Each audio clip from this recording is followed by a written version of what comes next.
Alright, how I built my gasifier, video number 5. And in this one we're going to be talking about blowers.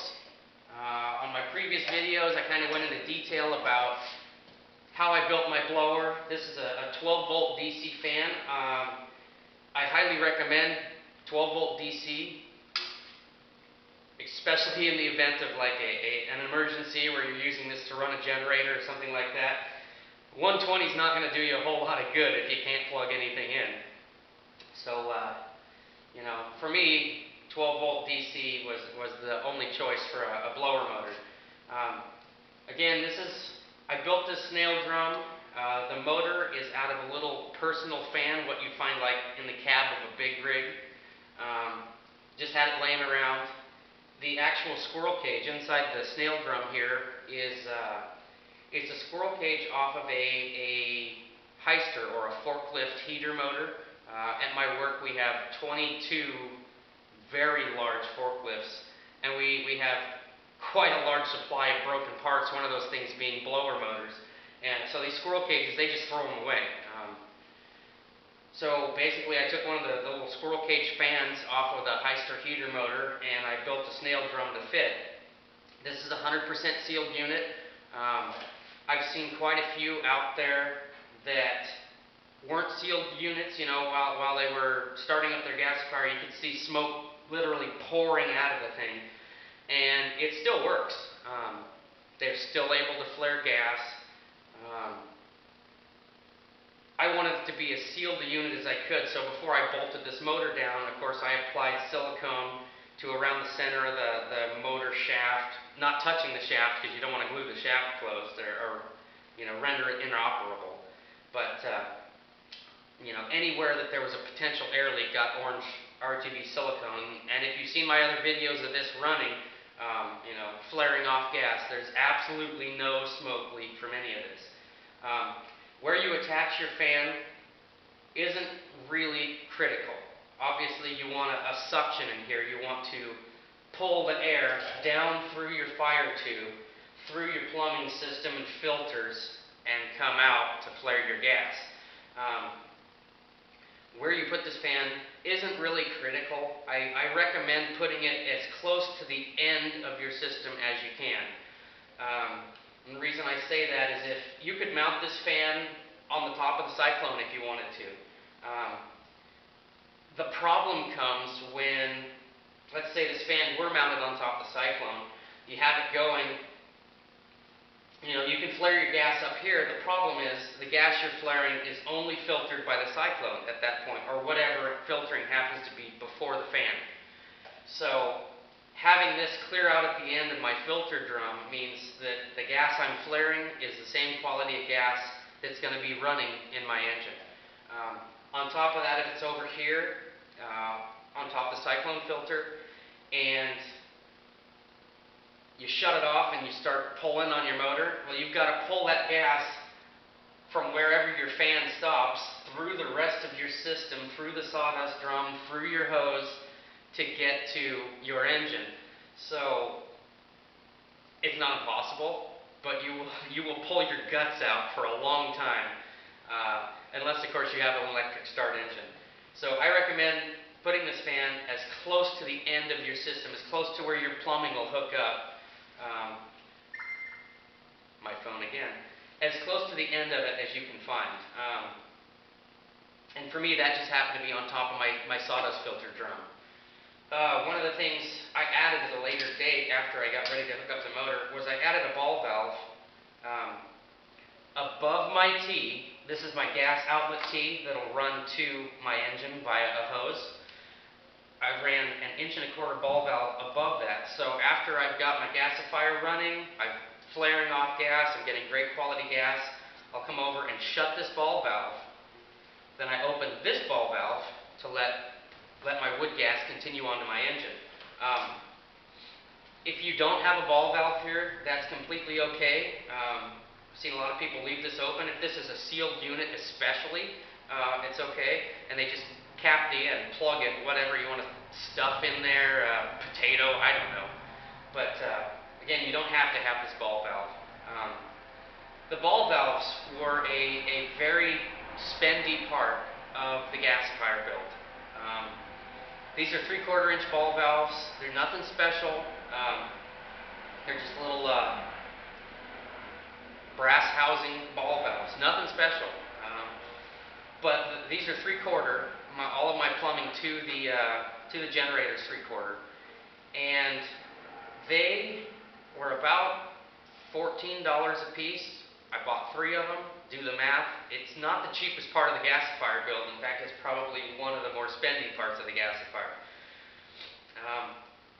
I'll get into plumbing later on and some alternatives that I've seen that I believe will work just fine.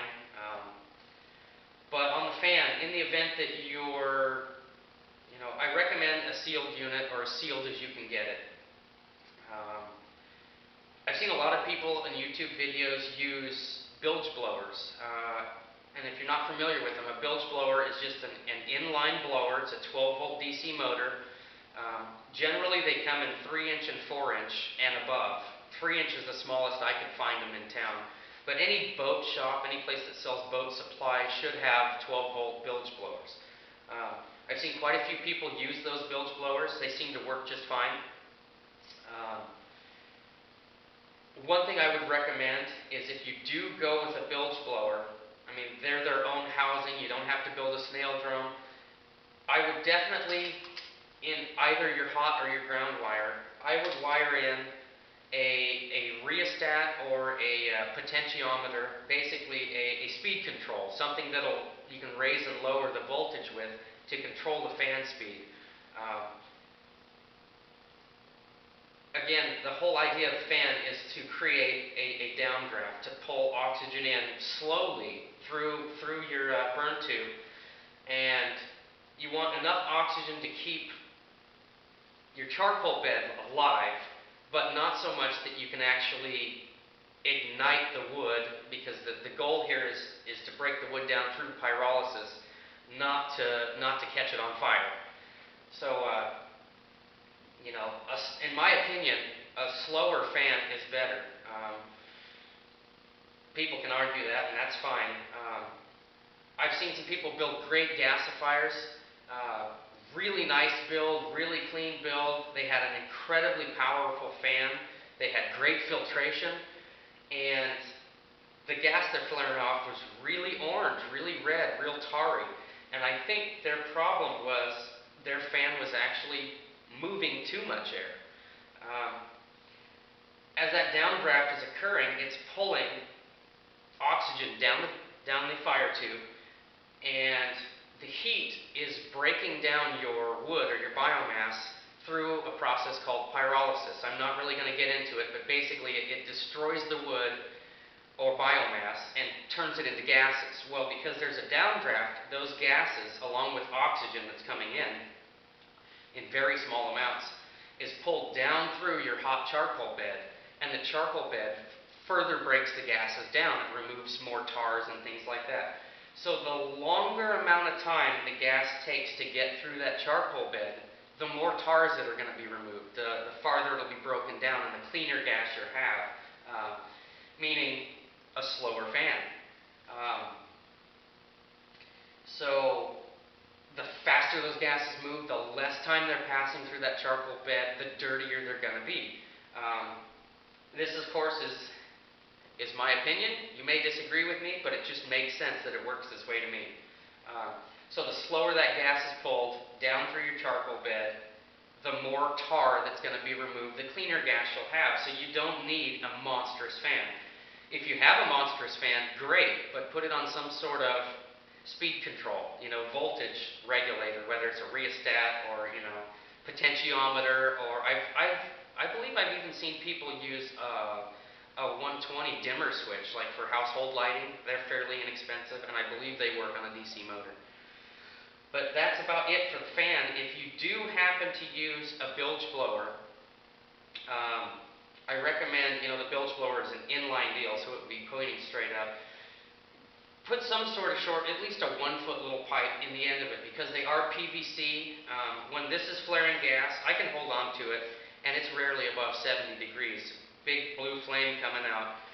but this pipe itself doesn't get too warm. That being said, it is a bilge blower is a PVC plastic housing, and plastic and flames usually don't go too good together. So I would recommend just putting a short stub of pipe hanging out just to keep the heat away from the PVC. As far as if you're going to go with a squirrel cage, if you're confident in building, your own, some of these I've seen on eBay, some squirrel cage blowers that had their own metal snail drum already attached. Great, that would be a great option. If not, you're going to build your own snail drum. I've seen a lot of people use older GM and Ford heater blower motors. Run out to the wrecking yard, pick one up for $5. It's got the motor, it'll have a mounting base, and it'll have the squirrel cage on it with the wiring. I mean, wiring's pretty simple. It's 2 wires.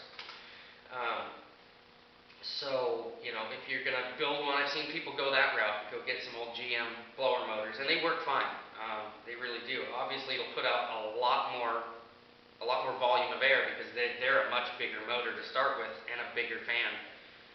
But if you have any questions, feel free to ask. I'll do my best to answer them. Again, I don't know it all. All I know is what I did and what worked, what didn't work, and why I think it did or didn't work. So please rate and comment.